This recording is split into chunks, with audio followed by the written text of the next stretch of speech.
Good morning. Thanks for joining us this morning to welcome Mitt Romney to Des Moines. My name is Ken Sagar. I'm president of the Iowa AFL-CIO. In a few hours, Mitt Romney is going to be giving a speech down the street at the Hotel Fort Des Moines, the place where he claimed his second place finish here in the Iowa caucuses. And hopefully with his risky financial schemes, he'll be taking second place in November as well. This election draws a clear contrast between Mitt's vision for the economy that's actually very familiar to us and troubling as well. It's more budget-busting tax cuts for the wealthy, fewer rules for Wall Street. This is the same formula that crushed our economy in '08. Punish the middle class. The choice, though, is President Obama, who immediately went to work upon his inauguration trying to lay the groundwork for an economy that works for all, where hard work and responsibility pay and providing economic security for the middle class is at the front. What we have here is an amazing candidate who's running on his record as a businessman. He claims that running Bain Capital gives him the experience to be the president. But Mitt's record in business isn't one of growing companies or creating jobs. It's one of broken promises and the shattered dreams of thousands of Americans. Let's recap how the game is played. Romney and his partners specialize in buying companies, loading them up with debt by borrowing money, and then using that borrowed money in certain circumstances to pay themselves great big fees and millions of dollars in dividends and rewards from that debt, even as they laid off long-term loyal employees and shipped American jobs overseas. Sometimes, if the workers were lucky enough not to lose their jobs, they had their paychecks slashed, their benefits slashed, and their pensions slashed. Now, most Americans find something wrong with that, but Mitt seemed to be okay with that.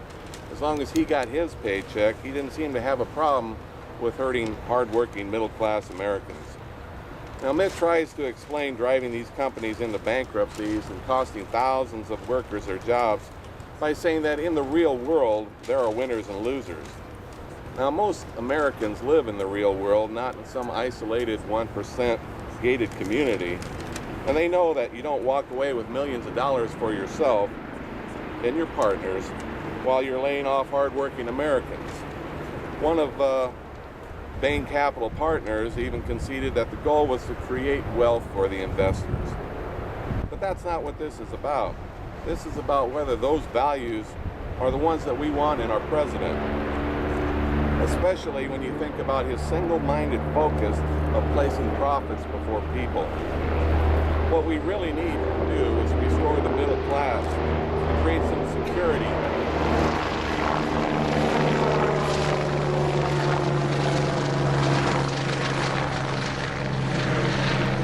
We really need to restore the middle class, create some security for middle class workers and their families, and to build an economy that works for all, an economy that's built to last. But Mitt Romney's economic values would further damage the middle class in this country. Now, his central premise is that he's an economic wizard that can get this economy moving. If that's his only claim for making his run for office, we need to examine that. There is a company here, it's called Stage Stores, and in Iowa, we lost 11 stores, and these were in small communities like Oskaloosa, Newton, Charles City, Denison, Perry, Clinton. Stage Stores was bought by Bain for $5 million, and they made $100 million off of that company before they ran it into bankruptcy.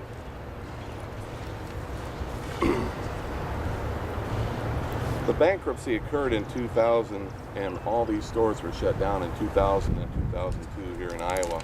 Those are not the kind of economic policies we want to see established here in Iowa or across the nation. What we have here is a choice, a clear choice between someone who's interested in taking care of the middle class and creating an economy that works for everyone, or someone who is clearly in a position to continue the policies that drove our economy into bankruptcy and nearly into a Great Depression.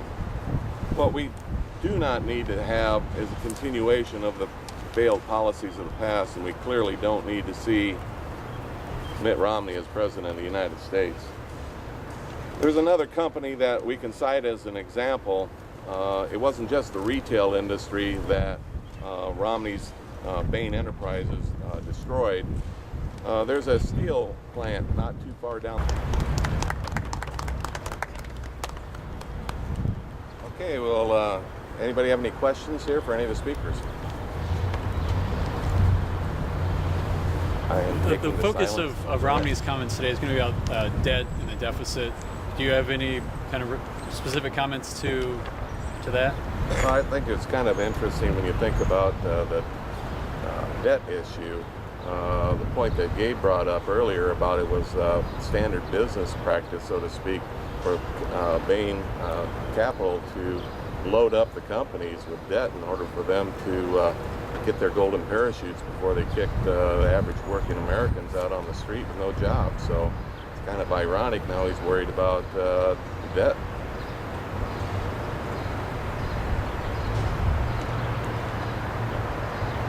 You gave two examples of companies that were driven into the ground and had bankruptcies after Bain took them over. Both occurred after Romney left the company. Is that sort of blaming the wrong person? I believe that Bain Capital took over GST Steel in 1993. The bankruptcies occurred after a year and 2 years after he left the company. The policies that were implemented while Romney was in charge were the ones that drove the company into the ground. So I don't think we're blaming the wrong person by any stretch of the imagination. Trying to get to focus on the individual's values and beliefs, I think, is critical. And his values clearly were making money for the 1% at the expense of the 99%. I don't think that's, we're not blaming the wrong individual. That's pretty clear.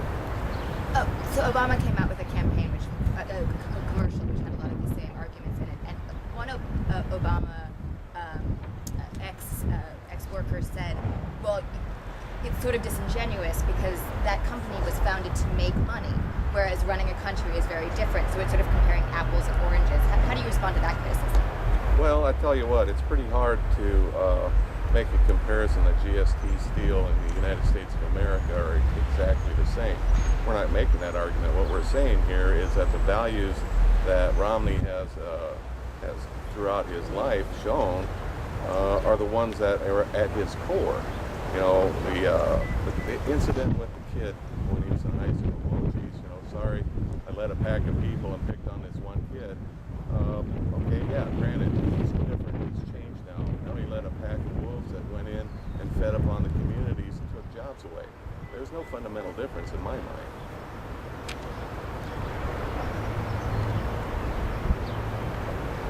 Okay, well, thank you, everybody. Appreciate your time this morning.